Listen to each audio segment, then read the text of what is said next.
ഇവിടെ നിങ്ങൾ ഏതെങ്കിലും ഒരു റിയാലിറ്റി ഷോയുടെ 4 പാട്ട് പാടിയ പിള്ളേരെ കണ്ട് അവർ എക്സ്പീരിയൻസ് ഉള്ളതുകൊണ്ട് അവർക്ക് കിട്ടി, എനിക്ക് കിട്ടിയില്ല എന്ന് പറഞ്ഞാൽ അതിനർത്ഥം നിങ്ങൾ പോരാന്ന് തന്നെയാണ്. കൊച്ചി ഓഡീഷൻ ആൾക്കൂട്ടത്തിന് നടുക്കിൽ എനിക്ക് പരിചയമുള്ളൊരു മുഖം. ഞാൻ നോക്കും, ഇവിടെ അർജുൻ നീയാ എന്ന് ചോദിച്ചു. അപ്പോൾ ഇവനിങ്ങനെ നാണിച്ച് നിൽക്കുകയാണ്. ഞാൻ ചോദിച്ചു, നീ ഇത് എവിടെയാണ് ഇത്രയും കാലം എന്ന് ചോദിച്ചു. ഇത്തവണ ആൾക്കാർ എന്നെ പൊങ്കാലയിടാൻ പോകുന്ന നിൻ്റെ പേര് പറഞ്ഞിട്ടാണ്. ഏഷ്യാനെറ്റിൽ പങ്കെടുത്താൽ മാത്രമേ നിങ്ങളെ കാണൂ എന്നുള്ള ഒരു 50% ആൾക്കാർ വേറെയുണ്ട്.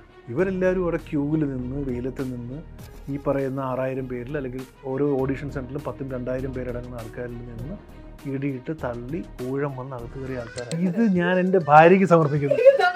പിന്നെ അല്ല, സത്യം പറഞ്ഞുണ്ടല്ലോ, ഞാൻ അവളുടെ മുന്നിൽ ഒരു പൊട്ടനെ പോലെ ഇരുന്നിട്ടുണ്ട് ഒരുപാട് കാലം.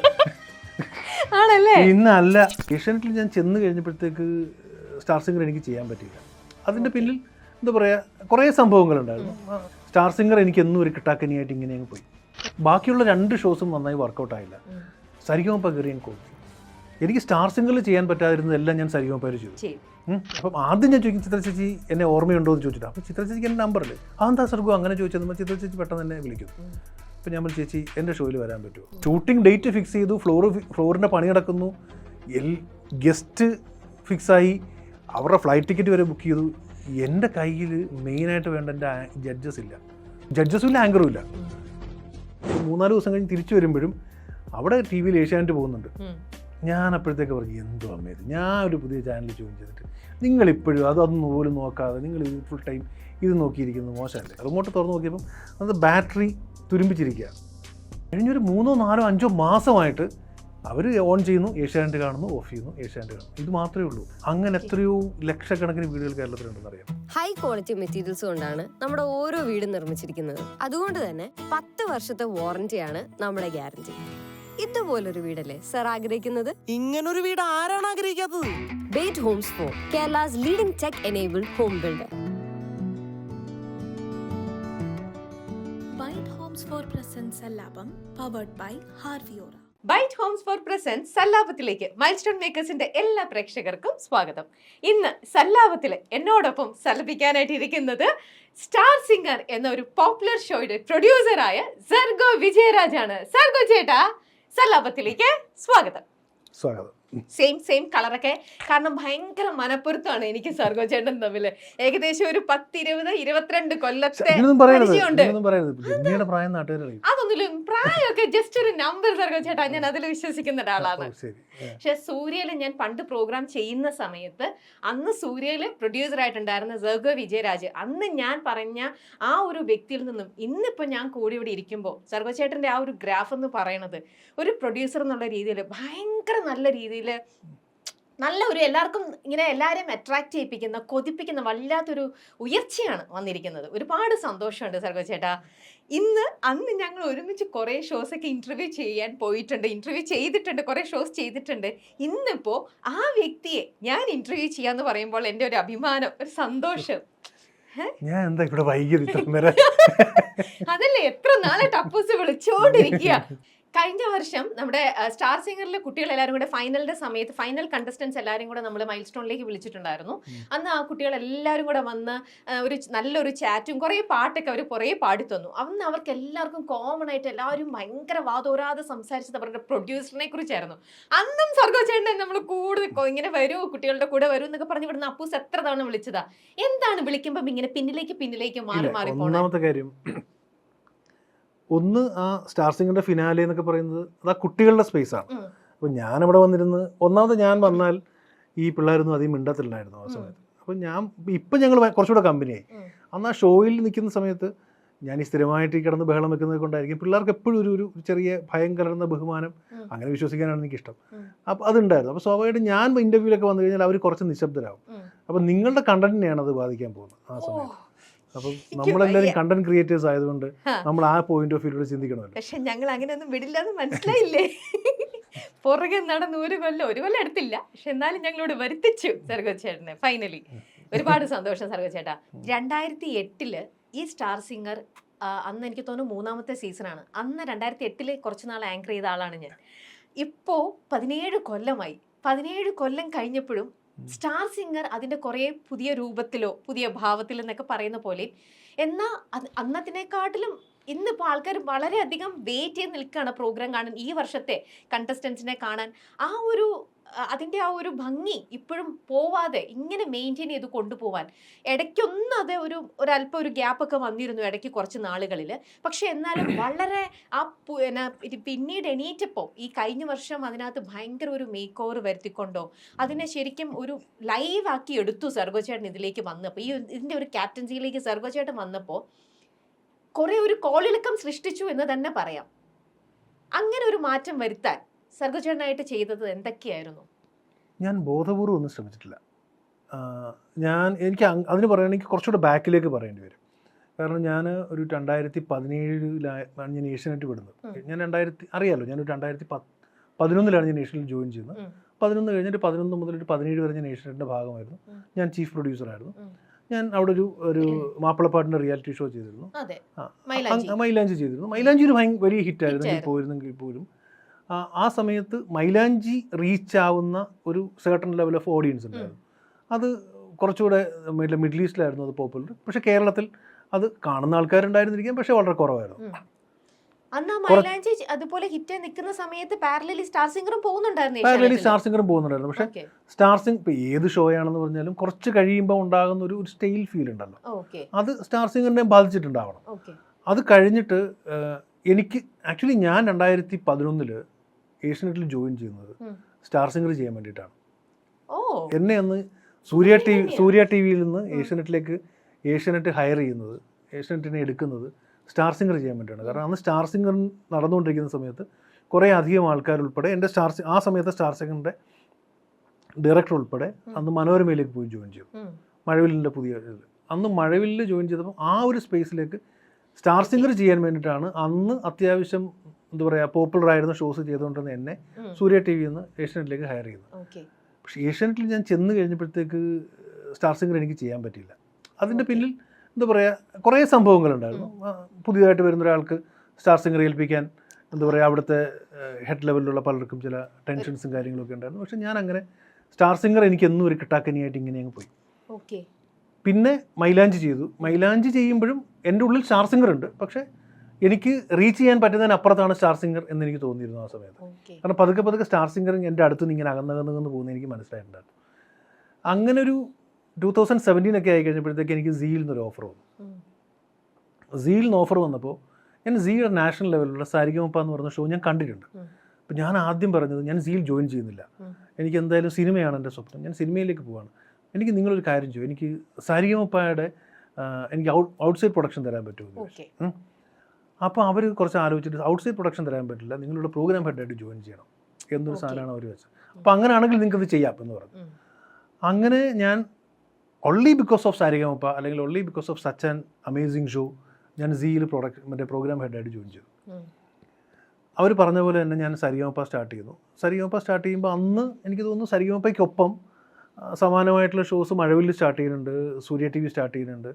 അപ്പം നമ്മളായിരുന്നു അന്നത്തെ കണ്ടസ്റ്റൻസിന് നമ്മളൊരു ഓഡിഷൻ വെക്കുകയാണെങ്കിൽ ആൾക്കാർക്ക് ലീസ്റ്റ് പ്രയോറിറ്റി എന്ന് പറയുന്ന സാധനം സീ ആണ്. കാരണം സീ എന്ന അത്രയും പോപ്പുലർ അല്ല. സീ തുടങ്ങിയിട്ട് തന്നെ ഏതാണ്ട് 2 മാസമേ ആയിട്ടുണ്ടായിരുന്നു. അപ്പം ഞാൻ ഈ കുറേ പിള്ളേരെ എല്ലാം കൂടെ പലയിടത്തുനിന്നായിട്ട് തട്ടിക്കൂട്ടി കിട്ടിയ പിള്ളേരെയും കൂടെ ഒക്കെ വെച്ചിട്ട് ഞാൻ സാരിഗമപ്പ ലോഞ്ച് ചെയ്തു. പക്ഷേ ബാക്കിയുള്ള 2 ഷോസും നന്നായി വർക്കൗട്ടായില്ല. സാരിഗമപ്പ കയറി ഞാൻ കൊളുത്തി. അപ്പോൾ എൻ്റെ എന്ന് വെച്ചാൽ എനിക്ക് സ്റ്റാർ സിംഗറിൽ ചെയ്യാൻ പറ്റാതിരുന്നതെല്ലാം ഞാൻ സാരിഗമപ്പയിൽ ചെയ്തു. ആൻഡ് സാരിഗമപ്പ ഒരു വലിയ ഹിറ്റായി മാറി. എനിക്ക് തോന്നുന്നു 2014 ശേഷം മലയാളത്തിന് അങ്ങനെ ഒരു റിയാലിറ്റി ഷോസ് ഒന്നും വന്നിരുന്നില്ല. പ്രത്യേകിച്ച് മ്യൂസിക് റിയാലിറ്റി ഷോസിൻ്റെ അതങ്ങ് ഫെയ്ഡായി. കാരണം ഒരേ പാട്ടുകൾ, ഒരേ ടൈപ്പ് ജഡ്ജിങ് എന്നൊക്കെ പറഞ്ഞിട്ട് പിന്നെ ആ സമയത്താണ് FM വരുന്നത്. കുറച്ചുകൂടെ ക്ലാരിറ്റിയുള്ള പാട്ടുകൾ കേൾക്കാൻ തുടങ്ങിയ ആൾക്കാർ. ടെലിവിഷനിലൂടെ കേൾക്കുന്ന പാട്ടുകൾക്ക് എന്നും ഒരു മോണോയോ സ്റ്റീരിയോയോ സ്വഭാവമേ ഉള്ളൂ. ഇപ്പോൾ യൂട്യൂബിൻ്റെ തരംഗം വരുന്നു. അങ്ങനെ സ്വാഭാവികമായിട്ടും ആൾക്കാരുടെ ഒരു ഹിയറിംഗ് സെൻസിബിലിറ്റി ഭയങ്കരമായിട്ട് മാറി. അവർക്ക് കുറച്ചുകൂടെ നല്ല പാട്ടുകൾ കുറച്ചുകൂടെ ക്വാളിറ്റിയോടെ കേൾക്കാൻ തുടങ്ങിയപ്പം അവർക്ക് ഈ ടെലിവിഷനിലൂടെ കേൾക്കുന്ന പാട്ടുകൾ പോരാതെ വന്നു. അപ്പോൾ അങ്ങനെ പതുക്കെ ഇനി റിയാലിറ്റി ഷോ ടെലിവിഷനിൽ വർക്കൗട്ട് ആവില്ല എന്ന് ചിന്തിച്ച് തുടങ്ങിയ സമയത്താണ് ഒരു കൊടുങ്കാറ്റ് പോലെ സരിഗമപ്പയുടെ വരവ്. അപ്പം സരിഗമപ്പയുടെ വരവ് എന്ന് പറയുന്നത് എനിക്കും കുറേ ഗുണം ചെയ്തു. കാരണം വെച്ചാൽ അത് പെട്ടെന്ന് ഇങ്ങനൊരു ഷോ വരുന്നു. ആ ഷോ ഭയങ്കര ന്യൂജൻ ലെവൽ ഓഫ് ഷോയാണ്. ആ ഷോ ഭയങ്കരമായിട്ട് ചർച്ച ചെയ്യപ്പെടുന്നു. ഷോ ഹിറ്റായതപ്പം എന്നെയും ആൾക്കാർ ശ്രദ്ധിച്ചു തുടങ്ങി. അത് കഴിഞ്ഞ് ഞാനൊരു 2021 സീ വിടുന്നു. സീ വിട്ട് കഴിഞ്ഞപ്പോൾ ഇനി എനിക്ക് കുറേ ഓഫേഴ്സ് ഉണ്ടായിരുന്നെങ്കിൽ പോലും ആ സമയത്ത് എനിക്ക് പ്രോപ്പറായിട്ട് അതൊന്നും റീച്ച് ചെയ്യാൻ പറ്റില്ല. കാരണം കോവിഡിൻ്റെ സെക്കൻഡ് വേവ് വന്നിരിക്കുന്ന സമയമായിരുന്നു. പ്രൊഡക്ഷൻ മുഴുവൻ നിർത്തിയിരിക്കുകയായിരുന്നു. അപ്പോൾ എന്നെപ്പോലെയുള്ള എന്താ പറയുക, ഒരു ഹെഡ് ലെവലിലുള്ള ഒരാളെ മറ്റേ ഹയർ ചെയ്യാൻ അന്ന് ഒരു ചാനലിനും പറ്റുമായിരുന്നു, അഫോർഡ് ചെയ്യാൻ പറ്റുമായിരുന്നില്ല. കാരണം പ്രൊഡക്ഷൻ ഇല്ല. പ്രൊഡക്ഷൻ ഇല്ലാതെ ഒരാളെ ഹയർ ചെയ്തിട്ട് എന്താ കാര്യം. അങ്ങനെ ഞാൻ 1.5 കൊല്ലം പോയി കഴിഞ്ഞപ്പോഴാണ് വീണ്ടും ഏഷ്യാനെറ്റിൽ നിന്ന് എനിക്കൊരു ഓഫർ വരുന്നത്. ഒരു ഡാൻസ് ഷോ ചെയ്യാൻ പറ്റുമോ എന്ന് ചോദിച്ചിട്ട്. ആ ഡാൻസ് ഷോ ചെയ്യാൻ പറ്റുന്നതിൻ്റെ കാര്യം അന്ന് സ്റ്റാർ സിംഗറിൽ, അതിൻ്റെ തൊട്ട് തലേ സ്റ്റാർ സിംഗറിൽ നമ്മുടെ ആശാ ശരത്ത് ഗസ്റ്റായിട്ട് ചെല്ലുന്നു. അപ്പം ആശ ഇങ്ങനെ പറഞ്ഞു, നിങ്ങൾ എന്താ ഡാൻസ് റിയാലിറ്റി ഷോ ചെയ്യാത്തതെന്ന് അവിടുത്തെ ഹെഡിനോട് ചോദിച്ചപ്പോൾ അവർ പറഞ്ഞു നല്ല കോൺസെപ്റ്റ് ഒന്നും ഇല്ല എന്ന് പറഞ്ഞപ്പോൾ പുള്ളി പറഞ്ഞു സർഗോയുടെ ഒരു നല്ല കോൺസെപ്റ്റ് ഉണ്ട്, പണ്ട് സീലിടുന്ന സമയത്ത് സർഗോയും ഞാനൊരു കോൺസെപ്റ്റ് സംസാരിച്ചിട്ടുണ്ട്, നിങ്ങൾക്കൊന്ന് സംസാരിച്ചുകൂടെ എന്ന് ചോദിച്ചിട്ടാണ് ഏഷ്യാനെറ്റിൽ നിന്ന് എനിക്ക് കോൾ വരുന്നത്. അപ്പം ഞാൻ അങ്ങനെ ആ ഒരു ലെവലിൽ അത് വെച്ചിട്ട് പിന്നെ ആ ഷോ നടന്നു. ആ ഷോ നന്നായി പോയി. ഒരു ഡാൻസ് റിയാലിറ്റി ഷോ കേരളത്തിൽ ഉണ്ടാക്കാൻ പറ്റുന്ന റീച്ചിൻ്റെ മുകളിലെത്തിയ ഷോ ഡാൻസിങ് സ്റ്റാർസ്. അത് ചെയ്തുകൊണ്ട് അതേ തന്നെ കഴിഞ്ഞപ്പോഴാണ് എൻ്റെ ഏഷ്യാനെറ്റിൻ്റെ ഹെഡ് കിഷൻ ചോദിക്കുന്നത് സ്റ്റാർ സിംഗർ ചെയ്യാൻ പറ്റുമോ എന്ന് ചോദിച്ചു. അപ്പം എൻ്റെ എല്ലാ കാലത്തെയും ഒരു സ്വപ്നമാണ്, പക്ഷേ സ്റ്റാർ സിംഗർ സ്ഥിരമായിട്ട് ഒരു ടീം ചെയ്യുന്നുണ്ട്. അപ്പോൾ എനിക്ക് കുറച്ച് ആശങ്കകളുണ്ടായിരുന്നു. അപ്പോൾ കിഷൻ്റെ ഒക്കെ പറഞ്ഞ് എനിക്ക് വേണ്ടത് സക്സസ് ആണ്, അതൊക്കെ ചെയ്യാൻ പറ്റുമോ എന്ന് ചോദിച്ചു. ഞാൻ പിന്നെ എന്തിനാണ് മടിക്കുന്നത്, കാരണം എൻ്റെ ഡ്രീമാണ് ഈ ഷോ. കാരണം ഈ ഷോ നോക്കിയിട്ടാണ് ഞാൻ കഴിഞ്ഞ കുറേ കാലമായിട്ട് മറ്റു ഷോകൾ ചെയ്ത് കാണിച്ചുകൊണ്ടിരുന്നത്. ഞാൻ കയറി പിടിച്ചു അതിൽ. അപ്പോൾ പിന്നെ പുതിയതായിട്ട് എന്ത് എന്നുള്ളതാണ്. കാരണം ഞാൻ വന്ന് ജോയിൻ ചെയ്യുന്നു. അപ്പോൾ എൻ്റെ കയ്യിൽ ഒരു എക്സിസ്റ്റിംഗ് ഒരു ടീം ഉണ്ടായിരുന്നു. ആ ടീം എന്ന് പറയുന്നത് ആ ജഡ്ജസ് ഉൾപ്പെടെയുള്ള ടീമായിരുന്നു. മറ്റേ സരിഗമപ്പയിൽ ഞെട്ടുന്ന ജഡ്ജസ് ഉൾപ്പെടെയുള്ള ടീമായിരുന്നു. പക്ഷേ സീ പാരലലി സരിഗമപ്പ സ്റ്റാർട്ട് ചെയ്തപ്പോൾ എല്ലാവരും പോയി, ഞാൻ മാത്രമായി. ഞാൻ ഇതിൻ്റെ ഇടയ്ക്ക് ഓഡീഷൻ നടത്തി. ഓഡീഷനിൽ കുറേ പിള്ളേരെ കിട്ടി. എൻ്റെ മുന്നിലൊരു പാനലില്ല, എൻ്റെ മുന്നിലൊരു ആങ്കർ ഇല്ല, ഞാനും കുറേ പിള്ളേരും മാത്രമായി. എൻ്റെ ഷൂട്ടിങ്ങിൻ്റെ ഡേറ്റ് ആണെങ്കിൽ അടുത്തടുത്ത് വരികയാണ്. അവസാനം ഞാൻ ഒരു ദിവസം രാത്രിയിൽ ഞാൻ ചിത്ര ചേച്ചിയെ വിളിക്കുന്നു. ചിത്ര ചേച്ചി എൻ്റെ ഷോയിൽ കയറാൻ പറ്റുമോ എന്ന് ചോദിച്ചു. അപ്പം ആദ്യം ഞാൻ ചോദിക്കും ചിത്ര ചേച്ചി എന്നെ ഓർമ്മയുണ്ടോ എന്ന് ചോദിച്ചിട്ട്. അപ്പോൾ ചിത്ര ചേച്ചിക്ക് എൻ്റെ നമ്പറുണ്ട്. എന്താ സർഗു അങ്ങനെ ചോദിച്ചത്? ചിത്ര ചേച്ചി പെട്ടെന്ന് എന്നെ വിളിക്കുന്നു. അപ്പം ഞാൻ പറഞ്ഞു ചേച്ചി എൻ്റെ ഷോയിൽ വരാൻ പറ്റുമോ? സർഗുയുടെ ഷോയിലല്ല, സ്റ്റാർ സിംഗർ അല്ലേ, അതെല്ലാവരും ആയില്ലേ എന്ന് ചോദിച്ചു. ഞാൻ പറഞ്ഞു ഞാൻ അന്നും ആയിട്ടില്ല, ഞാൻ പുതിയ ടീമിനെ നോക്കുകയാണ്, ചേച്ചിക്ക് എൻ്റെ കൂടെ നിൽക്കാൻ പറ്റുമോ എന്ന് ചോദിച്ചു. അപ്പം അന്ന് രാത്രിയിൽ ഞാൻ ചേച്ചിയായിട്ട് സംസാരിക്കുന്നു. പിന്നെ പിറ്റേ ദിവസം അതിൻ്റെ കൊമേഴ്ഷ്യൽ ഡിസ്കഷൻസ് നടക്കുന്നു. ചേച്ചി ഓണായി, ചേച്ചി വരാം എന്ന് സമ്മതിക്കുന്നു. ഇത് ഷൂട്ടിനൊരു 6 ദിവസം മുമ്പാണ്. ഷൂട്ടിനൊരു 6 ദിവസം മുമ്പാണിത്. അതായത് അതുവരെ എല്ലാവരും ചോദിക്കുന്നു എന്തായി, ഞാൻ ഇങ്ങനെ തംസപ്പൊക്കെ കാണിക്കുന്നുണ്ട്, എൻ്റെ കയ്യിലൊന്നുമില്ല. അപ്പം പിന്നെ വിധുവിനെ എന്നോട് ഞാൻ അതിനു മുമ്പേ ജസ്റ്റ് ഒന്ന് സൂചിപ്പിച്ചിട്ടുണ്ടായിരുന്നു. വിധു വരുന്നു, സിതാരയെ വിളിക്കുന്നു, ഞാനൊരു പാനൽ ഉണ്ടാക്കി. പക്ഷെ പിന്നീട് ആ പാനൽ ഒരു ഗംഭീര പാനലായി മാറി. ഞാനൊരു പാനൽ ഉണ്ടാക്കുന്നു. അപ്പോൾ എന്താണ് ചെയ്യേണ്ടതെന്നുള്ളതിനെ പറ്റിയിട്ട് എനിക്കൊരു ധാരണയുണ്ട്, ഈ എങ്ങനെയാണ്. പിന്നെ 2 ടീമായിട്ട് തിരിക്കുന്നു. അപ്പം ആ കോൺസെപ്റ്റ് അവിടെയുണ്ട്. അതായത് ഗുരുകുലം കോൺവെന്റ് സ്കൂൾ എന്ന് പറയുന്ന കോൺസെപ്റ്റ് അവിടെയുണ്ട്. പക്ഷെ ഇരിക്കാൻ ഈ മെയിൻ തലകളാണ് ഇല്ലാതെ പോയത്. കാരണം ഈ തലകൾ മുഴുവൻ അങ്ങ് പോയി. പിന്നെ ആങ്കർ വേണം. അപ്പോൾ ആ സമയത്ത് അത് കുറച്ച് മുമ്പ് എൻ്റെ കയ്യിൽ വർഷ വന്ന് കണ്ടിരുന്നു. ശില്പബാല പറഞ്ഞിട്ട് എന്നെ വന്ന് കണ്ടിരുന്നു. അപ്പം ഞാൻ വർഷ എടുക്കൽ ഓക്കെ എന്നും പറഞ്ഞില്ല, നോ എന്നും പറഞ്ഞിരുന്നില്ല. പിന്നെ ഞാൻ വീണ്ടും വർഷ എന്നെ കാണാൻ വരുന്നു. ഞാൻ വർഷ എടുക്കൽ വീണ്ടും സംസാരിക്കുന്നു. ഒരു 2 ദിവസം വർഷയ്ക്ക് ഞാനൊരു ചെറിയ ട്രെയിനിങ് പോലെ കൊടുക്കുന്നു. തട്ടേ കയറുന്നു. ഇത്രയ്ക്കുള്ള സമയം ഉണ്ടായിരുന്നുള്ളൂ. അപ്പം ഞാൻ എത്രയോ ദിവസങ്ങളിൽ ഈ അൺസർട്ടനിറ്റീസിൻ്റെ പീക്കിൽ നിൽക്കുന്ന ദിവസങ്ങളിലൊക്കെ ഞാനിങ്ങനെ ചിന്തിച്ചിരുന്നു, എനിക്ക് മാത്രം എന്താ ഇങ്ങനെ? കാരണം ഞാൻ എവിടെ ചെന്നാലും പണിയാണല്ലോ ഭഗവാനെ. കാരണം ഇത് എനിക്ക് അതായത് എന്ത് പറഞ്ഞു നമ്മളിനി എത്ര എന്ന് പറഞ്ഞാലും സരിഗമപ്പ പാരലലി നടക്കുന്നു, സ്റ്റാർ സിംഗർ ഇവിടെ തുടങ്ങുന്നു, ഒരു കമ്പാരിസൺ ഉണ്ടാവും. ഭയങ്കര ടെൻഷൻ ആയിരുന്നില്ലേ? കാരണം സർഗോ ചേട്ടൻ തന്നെ ഉണ്ടാക്കി വെച്ച ഒരു സാധനമാണ് സരിഗമപ്പയിൽ അവര് സീല് പോയിക്കൊണ്ടിരിക്കുന്നത്. സർഗോ ചേട്ടൻ അവിടെ ഇല്ലെങ്കിലും ആ സെയിം രീതിയിൽ അവരത് ചെയ്തോണ്ടിരുന്നത്. അപ്പൊ അതിൽ നിന്നും ഡിഫറെന്റ് ആയിട്ട് എന്തെങ്കിലുമൊക്കെ കൊണ്ടുവരാൻ വേണം, അതിനെക്കാട്ടിലും റേറ്റിംഗോടെ ഇത് വരുത്താൻ വേണം എന്നുള്ളൊരു ടെൻഷൻ എന്ന് പറഞ്ഞാൽ ടെൻഷനൊക്കെ അടിച്ചിട്ട് ഇനി എന്തിനാ ടെൻഷൻ എന്നുള്ള അവസ്ഥയിലെത്തിയിരുന്നു ഞാൻ. കാരണം രാത്രിയിൽ ഒരു 4 ദിവസം ഞാൻ ഉറങ്ങിയിട്ടില്ല. കാരണം ഞാനിങ്ങനെ ആലോചിക്കാം, ഞാനിങ്ങനെ പരാജയപ്പെട്ടുകൊണ്ടിരിക്കുകയാണ്. കാരണം ഇത് സരിഗമപ്പ എന്ന് പറയുന്ന ഷോ നന്നായത് ഇനി എൻ്റെ മിടുക്കൊണ്ടല്ല, അവരുടെയൊക്കെ മിടുക്കൊണ്ടാണെന്ന് ആൾക്കാർ പറയും. ഈ ഷോ സമയത്തിന് ഷൂട്ട് ചെയ്യാൻ പറ്റുമോ എനിക്ക് അറിഞ്ഞൂടാ. കാരണം ഷൂട്ടിംഗ് ഡേറ്റ് ഫിക്സ് ചെയ്തു, ഫ്ലോറിൻ്റെ പണി നടക്കുന്നു, ഗസ്റ്റ് ഫിക്സായി, അവരുടെ ഫ്ലൈറ്റ് ടിക്കറ്റ് വരെ ബുക്ക് ചെയ്തു. എൻ്റെ കയ്യിൽ മെയിനായിട്ട് വേണ്ട എൻ്റെ ജഡ്ജസ് ഇല്ല. അതായത് ജഡ്ജസും ഇല്ല, ആങ്കറും ഇല്ല. ഇതായിരുന്നു അവസ്ഥ. ഞാനൊരു കടുത്ത ദൈവവിശ്വാസിയൊന്നുമല്ല, പക്ഷെ ചില സമയങ്ങളിൽ നമ്മൾ അറിയാണ്ട് വിളിച്ചു പോവും. വിളിച്ചാൽ ഓടി വരാൻ ഈ പുള്ളിക്കാരൻ മാത്രമേ ഉള്ളൂ എന്ന് നമ്മൾ തിരിച്ചറിയുന്ന ചില സമയമുണ്ട്. അങ്ങനെ സ്റ്റാർ സിംഗർ തുടങ്ങുന്നു. പിന്നെ സംഭവിച്ചത് ഞാൻ പറയേണ്ട കാര്യമില്ലല്ലോ. എല്ലാറ്റിലും ഉപരി എന്നെ വിശ്വസിച്ച കുറേ ആൾക്കാരുണ്ട്. അതിൻ്റെ പ്രധാനപ്പെട്ട ആൾ ഏഷ്യാനെറ്റിൻ്റെ ഹയർ ലെവലിലിരിക്കുന്ന ആൾക്കാർ, പിന്നെ ഇപ്പോൾ എസ്പെഷ്യലി കിഷൻ, ഏഷ്യാനെറ്റിൻ്റെ ഹെഡ്, പിന്നെ എൻ്റെ ടീം. ഞാൻ വിളിച്ചപ്പോൾ അവസാന നിമിഷമാണെങ്കിൽ ഓടി വന്ന എൻ്റെ ചിത്രചേച്ചി, വിധു, സിതാര തുടങ്ങിയവർ.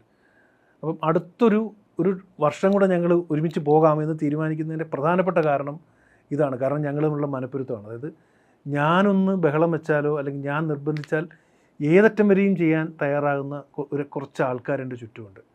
അപ്പം എനിക്ക് തോന്നുന്നു അടുത്ത വർഷവും ഞങ്ങളത് ആ ഒരു മിറാക്കിൾ ഞങ്ങൾക്ക് കണ്ടിന്യൂ ചെയ്യാൻ പറ്റും എന്നാണ് എൻ്റെ വിശ്വാസം. ഈ പ്രൊമോസ് വന്ന് തുടങ്ങി ഇപ്പം കേട്ടൊരു വിമർശനം എന്തെന്ന് വെച്ചാൽ, നിങ്ങൾ ഓൾറെഡി പ്ലാൻഡ് ആണ് ഈ ഒരു സീസൺ 10 ആരൊക്കെ കണ്ടസ്റ്റൻസ് ആവണം, ഇതെല്ലാം പ്ലാൻഡ് ആയിട്ടുള്ള ഒരു ഷോ ആണ് എന്ന് പറയുന്ന ഒരു വിമർശനവും ഇതിനിടയിൽ ഇങ്ങനെ പോകുന്നുണ്ട്. ദുർഗച്ചേട്ടൻ കേട്ടിട്ടുണ്ടോ ഇല്ലയോ എന്ന് അറിയില്ല. എന്താണ് ഈ ഒരു വിമർശനത്തിനോട് പറയാനുള്ളത് പ്രൊഡ്യൂസർ എന്നുള്ള രീതിയിൽ? ഞാൻ ഈ വിമർശനത്തോടൊന്നും ഞാൻ ഒരുപാട് തവണ എക്സ്പ്ലെയിൻ ചെയ്ത കാര്യമാണ്. കാരണം നമ്മൾ എല്ലായ്പ്പോഴും ഇതെനിക്ക് തോന്നുന്നു കുറച്ച് ഫെമിലിയർ ആയിട്ടുള്ള കണ്ടസ്റ്റൻസ് ഷോയിൽ വരുന്നത് കൊണ്ടാണ് ഇതുണ്ടാകുന്നത്. അപ്പം അതിൻ്റെ റീസൺ എനിക്ക് തോന്നുന്നു ഇതിനു മുമ്പ് അവർ ഏതൊക്കെയോ ഷോസിൽ കണ്ടിട്ടുള്ള കുറച്ച് മുഖങ്ങൾ അവരിവിടെ കാണുന്നത് കൊണ്ടായിരിക്കും. കഴിഞ്ഞ പ്രാവശ്യം നന്ദയോടും ഉണ്ടായിരുന്നു ഇങ്ങനൊരു സാധനം, അനുശ്രീ ഉണ്ടായിരുന്നു, ഇങ്ങനെ ചില കുട്ടികളോട് ഇതിനു മുമ്പ് പങ്കെടുത്തിട്ടുള്ള ഷോസിൽ. പക്ഷെ ഞങ്ങൾ ഏതാണ്ട് 6200 കുട്ടികളെ കണ്ടിട്ടാണ് 6200 കുട്ടികളിൽ നിന്ന് ആദ്യം ഈ 6200 എന്ന് പറയുന്ന നമ്പറിൽ നിന്ന് ഒറ്റയടിക്ക് ഒരു 600 കുട്ടികളായി. ഈ 600 കുട്ടികളിൽ നിന്ന് ഞങ്ങളൊരു 320 കുട്ടികളിലേക്ക് കുറഞ്ഞു. ഞാൻ പറഞ്ഞ ഓരോ ലെവൽ ഓഫ് ഓഡിഷൻ സ്ക്രീനിങ് ആണ്. 320 നിന്ന് ഞങ്ങളൊരു 130 ഇറങ്ങി, 130 നിന്ന് ഞങ്ങൾ 80 ഇറങ്ങി, 80 നിന്നാണ് 35 ഇറങ്ങി. ദാറ്റ് മീൻസ് ഇത്രയും ലെവൽ ഓഫ് സ്ക്രീനിങ് ഉണ്ടായിരുന്നു. അവിടെ സ്വാഭാവികമായിട്ടും ഇതിനു മുമ്പ് പങ്കെടുത്തിട്ടുള്ള കുട്ടികളുണ്ടാവാം പല സ്ഥാപനങ്ങളിലും. ഞാൻ പറയുന്ന ഒരു റിയാലിറ്റി ഷോയിൽ ഇതിനു മുമ്പ് 1 or 2 പാട്ട് പാടിയ ഒരു കുട്ടി നിങ്ങൾക്കൊരു എതിരാളിയായിട്ട് തോന്നുമെങ്കിൽ നിങ്ങൾ എങ്ങനെയാണ് ഭാവിയിൽ KS ചിത്രയോടും ശ്രേയ ഘോഷാലോടും മത്സരിക്കാൻ പോകുന്നത്? നിങ്ങൾ എങ്ങനെയാണ് ഇവിടെ എന്താ പറയുക ദാസേട്ടനോടോ എം ജി ശ്രീകുമാറിനോടോ അല്ലെങ്കിൽ മധു ബാലകൃഷ്ണനോടോ മത്സരിക്കാൻ പോകുന്നത്? കാരണം ഇതൊരു കല എന്ന് പറയുന്നത്, അല്ല കല എന്നുള്ള ലൈഫ് വേൾഡ് എന്ന് പറയുന്നത് ഭയങ്കര കോമ്പറ്റീറ്റീവ് ആയിട്ടുള്ള സ്പേസാണ്. ഇവിടെ നിങ്ങൾ ഏതെങ്കിലും ഒരു റിയാലിറ്റി ഷോയുടെ 4 പാട്ട് പാടിയ പിള്ളേരെ കണ്ട് അവർ എക്സ്പീരിയൻസ് ഉള്ളതുകൊണ്ട് അവർക്ക് കിട്ടി, എനിക്ക് കിട്ടിയില്ല എന്ന് പറഞ്ഞാൽ അതിനർത്ഥം നിങ്ങൾ പോരാന്ന് തന്നെയാണ്. ഞാനൊരിക്കലും ഏതെങ്കിലും ഒരു റിയാലിറ്റി ഷോയിൽ വരുന്ന കുട്ടിയോട് ഇതിൽ പങ്കെടുക്കൂ എന്ന് ഞാൻ ചോദിച്ചിട്ടില്ല. പകരം ഇപ്പോൾ ഉദാഹരണം ഞാൻ ഇപ്പോൾ ഒരു കാര്യം പറയും. ഇപ്പോൾ അർജുൻ ഇതിനകത്ത് പങ്കെടുക്കുന്നുണ്ട്. അർജുൻ എനിക്ക് സരിഗമപ്പയിൽ അറിയാം. സരിഗമപ്പയിൽ ആദ്യകാലത്ത് നന്നായിട്ട് പോയിട്ട് ഒരു ടോപ്പ് 10 എത്തുന്നതിന് മുമ്പ് ഔട്ടായി പോയ ഒരാളാണ് അർജുൻ. അപ്പോൾ ഞാൻ നോക്കുമ്പോൾ അന്ന് പോയ അർജുനെ പറ്റി പിന്നെ എനിക്കൊരു വിവരമില്ല. ഞാനൊരു കൊച്ചി ഓഡീഷൻ നടന്നുകൊണ്ടിരിക്കുമ്പം കൊച്ചി ഓഡീഷൻ ആൾക്കൂട്ടത്തിന് നടുക്കിൽ എനിക്ക് പരിചയമുള്ളൊരു മുഖം. ഞാൻ നോക്കുമ്പോൾ അർജുൻ നീയാ എന്ന് ചോദിച്ചു. അപ്പോൾ ഇവനിങ്ങനെ നാണിച്ച് നിൽക്കുകയാണ്. ഞാൻ ചോദിച്ചു നീ ഇത് എവിടെയായിരുന്നു ഇത്രയും കാലം എന്ന് ചോദിച്ചു. അപ്പോൾ അവൻ പഠിക്കാൻ പോയ കഥയും കാര്യങ്ങളൊക്കെ പറഞ്ഞു. അപ്പോൾ ഞാൻ ചോദിച്ചു നിനക്ക് എത്ര എൻ്റെ നമ്പർ? അപ്പോൾ അവൻ്റെ നമ്പർ പറഞ്ഞു. അപ്പം അവനെ ഒരിക്കൽ പോലും എന്തെങ്കിലും ആവശ്യപ്പെട്ടില്ല, സാർ എന്നെ ഒന്ന് നേരത്തെ കയറ്റി വിടുമോ എന്ന്. ഞാൻ പറഞ്ഞിട്ടല്ല അവൻ വന്നത്. ഞാൻ എന്നിട്ട് പിന്നെ അടുത്തവൻ സെലക്ട് ആയതിനു ശേഷം ഞാൻ പറഞ്ഞു ഇത്തവണ ആൾക്കാർ എന്നെ പൊങ്കാലയിടാൻ പോകുന്ന നിൻ്റെ പേര് പറഞ്ഞിട്ടാണ്. കാരണം ഇവൻ അതിനുശേഷമുള്ള ഓരോ ലെവൽ ഓഫ് ഓഡീഷനിലും ഇവനും അല്ലെങ്കിൽ ഇവനെ പോലെയുള്ള സെലക്ട് ആയിട്ടുള്ള ഇപ്പം ടോപ്പ് സിംഗറിലുള്ള 1-2 കുട്ടികളുണ്ട്, അവരെക്കുറിച്ചൊക്കെയാണ് ഈ ആരോപണം ഉണ്ടാകും. അപ്പം ഇവരെല്ലാവരും ഇവർക്ക് എന്തെങ്കിലും താരപരിവേഷം ഉണ്ടെന്ന് നിങ്ങൾ വിശ്വസിക്കുന്നെങ്കിൽ ആ താരപരിവേഷത്തിൻ്റെ ഒരു പരിഗണനയും ഇല്ലാതെ ഇവരെല്ലാവരും അവിടെ ക്യൂവിൽ നിന്ന് വെയിലത്ത് നിന്ന് ഈ പറയുന്ന 6000 പേരിൽ അല്ലെങ്കിൽ ഓരോ ഓഡീഷൻ സെൻറ്ററിലും 10,000-2000 പേരടങ്ങുന്ന ആൾക്കാരിൽ നിന്ന് ഇടിയിട്ട് തള്ളി ഊഴം വന്ന് അകത്ത് കയറിയ ആൾക്കാരാണ്. എനിക്ക് തോന്നുന്നു റിയാലിറ്റി ഷോയിൽ പങ്കെടുത്തിട്ടുള്ള കുട്ടികളും പങ്കെടുക്കാത്ത കുട്ടികളും തമ്മിലുള്ള ഡിഫറൻസ് എന്ന് പറഞ്ഞാൽ പങ്കെടുത്ത കുട്ടികൾക്ക് കുറച്ചുകൂടെ അവർക്ക് ഈ സ്റ്റേജ് ഫിയർ കുറച്ച് കുറവായിരിക്കും. പിന്നെ അവർക്ക് കുറച്ച് പാട്ടുകൾ അറിയാം. അപ്പോൾ പങ്കെടുക്കാത്ത കുട്ടികൾക്ക് ഒരു പക്ഷേ ഇതിനകത്ത് പങ്കെടുക്കാത്ത കുട്ടികളും ഉണ്ട് കേട്ടോ, ഇവിടെ ഫ്രഷ് ആയിട്ടുള്ള കുട്ടികളും ഉണ്ട്. ഇപ്പോൾ കഴിഞ്ഞ പ്രാവശ്യമാണെങ്കിലും ശ്രീരാഗ് എവിടെയും പങ്കെടുത്തിട്ടുള്ള കുട്ടിയായിരുന്നില്ല, ബൽറാം എവിടെയും പങ്കെടുത്തിട്ടുള്ള കുട്ടിയായിരുന്നില്ല. അപ്പം അതായത് പല റിയാലിറ്റി ഷോയിലും പങ്കെടുത്ത കുട്ടികൾക്ക് കിട്ടാതെ ഇരുന്നിട്ടുണ്ട്. ദാറ്റ് മീൻസ് ഇവിടെ ഉള്ളത് മറ്റേ ഒരേ ഒരു മാനദണ്ഡം എന്ന് പറയുന്ന കഴിവ് മാത്രമാണ്. പിന്നെ സ്റ്റാർ സിംഗറിൽ ഇതിന് തൊട്ട് മുമ്പ് പങ്കെടുത്തിട്ടില്ലാത്ത കുട്ടികളാവണം എന്ന് നമ്മൾ നിബന്ധന വയ്ക്കാറുണ്ട്. പക്ഷെ അതുപോലും നിയമത്തിലില്ല. സ്റ്റാർ സിംഗറിൽ ഇതിനു മുമ്പ് പങ്കെടുത്ത കുട്ടികളാണെങ്കിൽ നമ്മൾ നിങ്ങൾ സ്റ്റാർ സിംഗറിൽ ഇതിനു മുമ്പ് ഓപ്പർച്യൂണിറ്റി കിട്ടിയതാണ് എന്ന് പറഞ്ഞ് നമ്മൾ മാറ്റി വയ്ക്കാറുണ്ട്. അത് അല്ലാതെ നിബന്ധനയില്ല. പിന്നെ രമ്യക്ക് അറിയാമല്ലോ, ഏഷ്യാനെറ്റ് എന്ന് പറയുന്നത് എത്രയും വലിയ വ്യൂഷിപ്പ് ഒരു എന്താ പറയുക ഡേറ്റ ഉള്ളൊരു ഒരു ചാനലാണ്. ഞാൻ എൻ്റെ ഒരു ചെറിയ ഉദാഹരണം പറയാം. എൻ്റെ അമ്മ ഒരു ടെലിവിഷൻ അമ്മ മറ്റേ റിട്ടയർ ആയിട്ടുള്ളൊരു സ്കൂൾ അധ്യാപികയാണ്. ഇപ്പം വീട്ടിലിരുന്ന് സീരിയലും ഒക്കെ കാണുന്ന ഒരു സാധാരണ വീട്ടമ്മയാണ്. ഞാൻ സീയിൽ വർക്ക് ചെയ്യുന്ന സമയത്ത് ഞാനൊരു ദിവസം ഞാൻ കൊച്ചിയിൽ നിന്ന് ആലപ്പുഴ എൻ്റെ വീട്, കൊച്ചിയിൽ നിന്ന് ആലപ്പുഴ വഴി ഞാൻ തിരുവനന്തപുരം പോകുന്നത്. ഞാൻ അമ്മയെടുത്ത് കയറിയപ്പോൾ അമ്മ എൻ്റെ പറഞ്ഞു ചായ എടുത്തുകൊണ്ടിരുന്നപ്പോൾ ഞാൻ ചെല്ലുമ്പോഴത്തേക്ക് അവിടെ ഏഷ്യാനെറ്റ് ഒരു സീരിയൽ പോയിക്കൊണ്ടിരിക്കുക ടി വിയിൽ. ഞാൻ പറഞ്ഞു അമ്മ ഈ സീരിയലൊക്കെ ഒന്ന് മാറ്റും, സീരിയലൊക്കെ കുറേ സീരിയൽ വരുന്നുണ്ട്, അതും കൂടെ വെച്ച് കാണും എന്ന് ഞാനിങ്ങനെ പകുതി തമാശയായിട്ട് പറഞ്ഞു. ഞാൻ കുറച്ച് നേരം കഴിഞ്ഞപ്പോൾ ഞാൻ പോയിട്ട് ഞാൻ തിരിച്ചു വരും, ഒരു 3-4 ദിവസം കഴിഞ്ഞ് തിരിച്ചു വരുമ്പോഴും അവിടെ ടി വിയിൽ ഏഷ്യാനെറ്റ് പോകുന്നുണ്ട്. ഞാൻ അപ്പോഴത്തേക്ക് പറഞ്ഞു എന്തോ അമ്മ ഇത്, ഞാൻ ഒരു പുതിയ ചാനൽ ജോയിൻ ചെയ്തിട്ട് നിങ്ങളിപ്പോഴും അതൊന്നും പോലും നോക്കാതെ നിങ്ങൾ ഫുൾ ടൈം ഇത് നോക്കിയിരിക്കുന്നത് മോശമല്ലേ എന്ന് പറഞ്ഞു. അപ്പോൾ അമ്മ എൻ്റെ പറഞ്ഞു എടാ ഞാൻ നോക്കുമായിരുന്നു, ഇവിടെ ആ റിമോട്ട് കാണുന്നില്ല എന്ന് പറഞ്ഞു. ഞാൻ പോയി. അടുത്ത തവണ വന്നപ്പോഴും ഇത് തന്നെയാണ് അവസ്ഥ. അപ്പോഴത്തേക്ക് ഞാൻ അമ്മയുടെ പറഞ്ഞു ഇത് ശരിയാവില്ല അമ്മ, എവിടെ റിമോട്ട് എവിടെയെന്ന് ചോദിച്ചപ്പം അപ്പം വീട്ടിൽ നിന്ന് എല്ലാവരും കൂടെ നോക്കി പോയി തപ്പിയെടുത്ത് റിമോട്ട് എടുത്തുകൊണ്ട് വന്നു. റിമോട്ട് എടുത്തുകൊണ്ട് വന്നപ്പോൾ റിമോട്ട് തുറന്നു വർക്ക് ചെയ്യുന്നില്ല. റിമോട്ട് തുറന്നു നോക്കിയപ്പം അത് ബാറ്ററി തുരുമ്പിച്ചിരിക്കുക. അപ്പം കഴിഞ്ഞൊരു 3, 4, 5 മാസമായിട്ട് അവർ ഓൺ ചെയ്യുന്നു, ഏഷ്യാനെറ്റ് കാണുന്നു, ഓഫ് ചെയ്യുന്നു, ഏഷ്യാനെറ്റ് കാണുന്നു. ഇത് മാത്രമേ ഉള്ളൂ. അങ്ങനെ എത്രയോ ലക്ഷക്കണക്കിന് വീഡിയോകൾ കേരളത്തിലുണ്ടെന്ന് അറിയാമോ?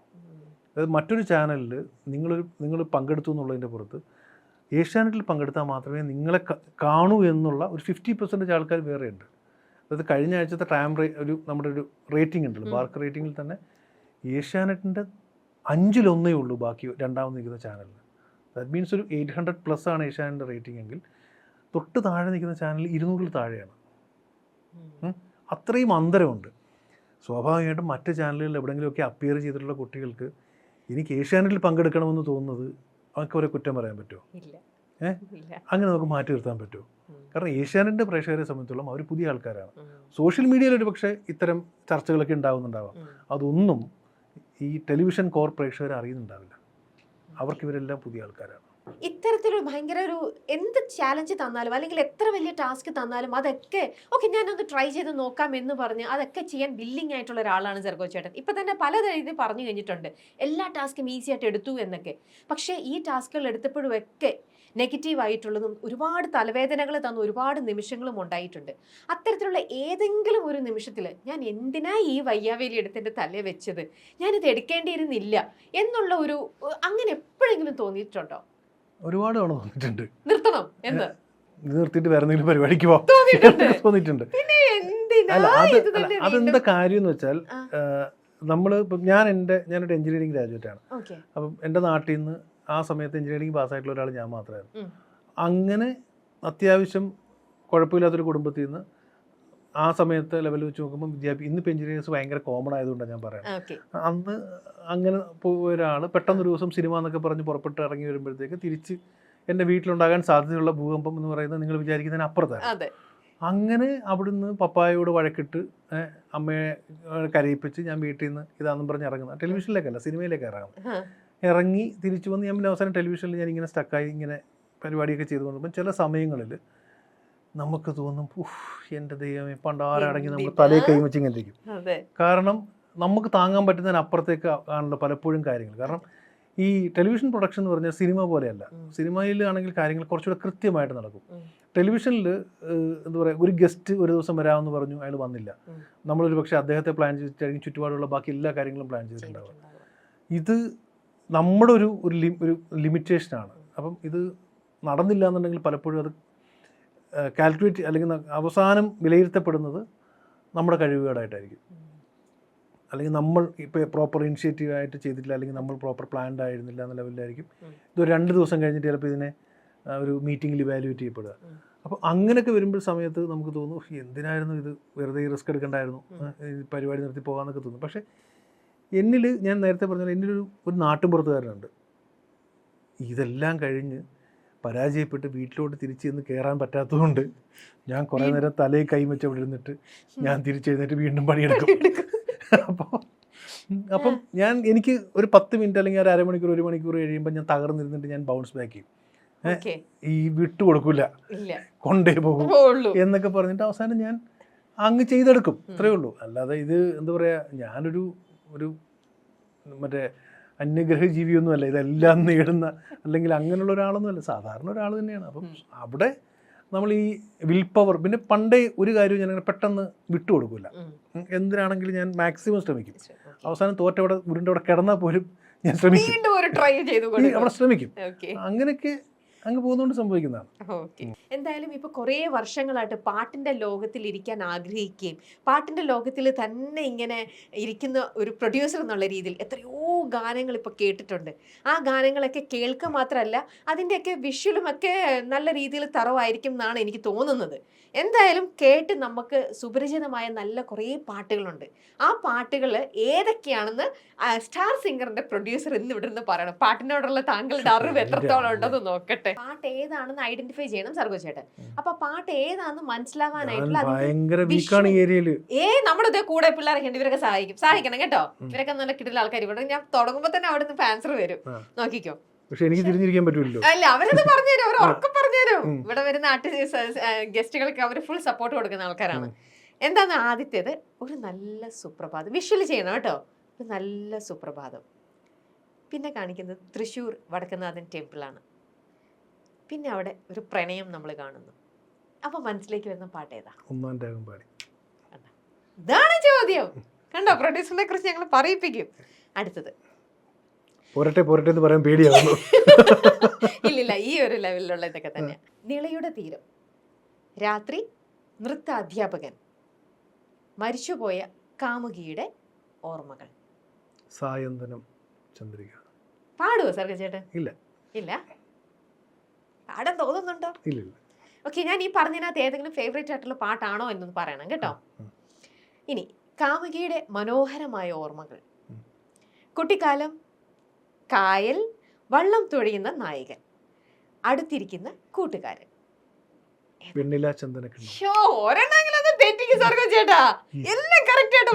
ഇത്ര വലിയ സംഭവം ഇപ്പൊ തിരിച്ചറിഞ്ഞു വരുന്നേ ഉള്ളൂ.